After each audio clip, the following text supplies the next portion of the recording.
All right, Matt's next. Matt's in San Antonio. Hey, Matt, how are you? Hi, Dave. I am better than I deserve. How are you?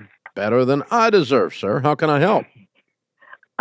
Well, I appreciate you taking my call, and I was just wanted to let you know I've been working with my dad in the family business since 2021, in January 2021, and we have 5 employees and do roughly 200 to 300,000 in revenue. And I'm wondering how can I find or build some sustainability for the future, despite struggling to cover our payroll, 941, back tax, gas, and other overhead costs. So, yeah. Very, very cool. Okay, so you're an HVAC tech? Yes. Your dad is, and that's how he started the business? Yes, sir. And you're how old? I am 25. Cool. How old is he? He's 52, going on 53. Wonderful. How long has he had this business? About 16, 17 years. Okay. So most of your life you remember him doing this? Yes, sir. Okay. Very cool.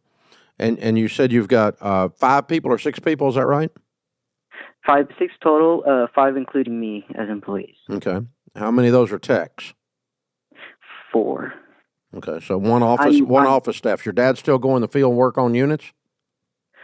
Sometimes, a lot of times, he's like half and half. He's in the office with me, and he's also in the field. Mm-hmm. Me, I was in the field a lot of 2022 and midway through 2021, but today I'm mostly in the office. Gotcha. Okay. Well, for 16 years, your dad has carried the water. And for a large portion of that time, he has really just owned his own job. He didn't really own a business.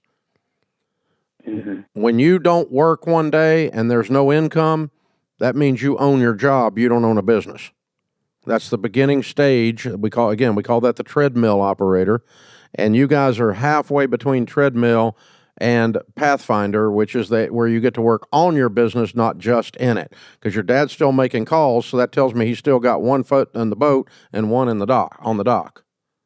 Right? Definitely. Yes. So if he doesn't make calls, if he still doesn't go out and fix a unit every so often, income goes down. So that's so to answer your question, how to get more profitable is you and or your dad have got to get up above this. And it's not to say you're too snotty or too stuck up to make a call.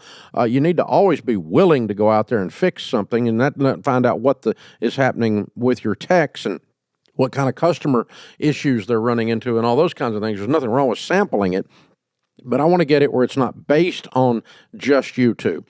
And then the second thing I want you guys to look at is your pricing structure, because you're not making much profit. You're doing a good gross revenue, but I can tell by the way you ask the question that you're not exactly bailing money over there. Am I right? No, sir. I keep the transaction register, and I've been negative because for the last 3 weeks, at first it was like negative 10,000 with the payroll, and then the next week. And this is what I do is I transfer the amount I'm going to need for 941s and everything that goes through in payroll, and then insurance costs at the end of the month. So those costs haven't gone through, but the transaction register is accurate, and it's showing that we're operating at a loss, basically. And there's been several times where it's, the bank has gone negative, and most weeks were roughly 5,000 to 10,000 in the bank. So okay. It's stressful sometimes. Yeah, that's very stressful. So I thought I smelled that in the air, and it was in the air. Okay. So and then let me again. Your dad is about as hardworking a dude as there is on the planet. Your dad is a good man, but he has to move from, and you can help, from being an HVAC tech to being a business owner. And because when you're just an HVAC tech and you've got numbers like you're facing, Matt, what we try to do at that stage, and I did it too, is we just try to work harder. Yes, sir. We just try to do more.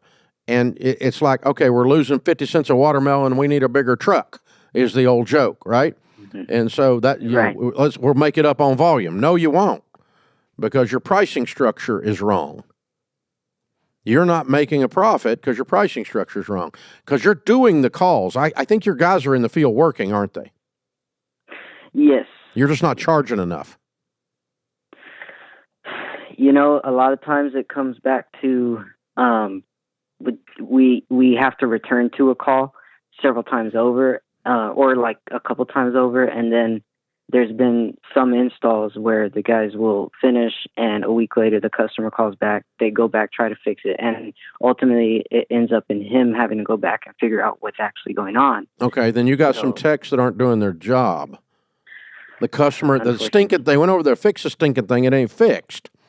You get about 3 of those, and then you're not working for me anymore. Because not only are you pissing the customer off, you're costing me a lot of money. Yes, sir. And that is the way it makes me feel, but I have trouble because I'm not actually the owner and I don't have the authority over the employees to say things like that. So, well, no, you don't need to say it. You're 25. It won't work. But you got to sit down with your dad over coffee. You need to start. Hey, my son Daniel came to work here 10 years ago, and I started having breakfast with him every Tuesday morning for an hour. Sometimes we talk about business. Sometimes we talk about my grandkids. But sometimes we talk about whatever, University of Tennessee sports or whatever else, right? But you and your dad need to start having that so you can then say, Dad, the reason we're losing money is we're having to do the same job 4 times because these guys suck.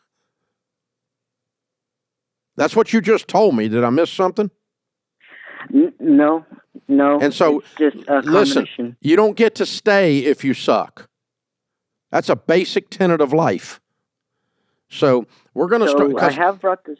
Yeah, go ahead. I have brought this to him, and he's told me that what I'm telling him is he needs to get rid of everybody and do the work himself. No, that's not what I'm telling you. I'm telling you need to get people that can do the work. Right. Listen, you can't win the Kentucky Derby with donkeys. Yes, sir. It's thoroughbreds. Right. And you're sending donkeys into people's houses and then wonder why they don't tell their friends about your company. Well, they do tell their friends about your company, and it ain't good. So you're messing up your whole marketing and brand in the area, your reputation, everything else when you have to go back 4 times. Let me just tell you got to come back to my house 4 times to fix something. It's the last time I'm going to have you over there. I'm not mad. It's just you got one job. Fix the heat and air. You can't do that? Then I need to get like somebody that can fix the heat and air. This is one job. So, it's not like this is brain surgery here. So, your guys have got to change. You got to change their level of responsibility, their level of professionalism, their level of competency so that they can make one trip and then your profit will go up is what you're telling me. It's not a pricing issue. It's a quality issue.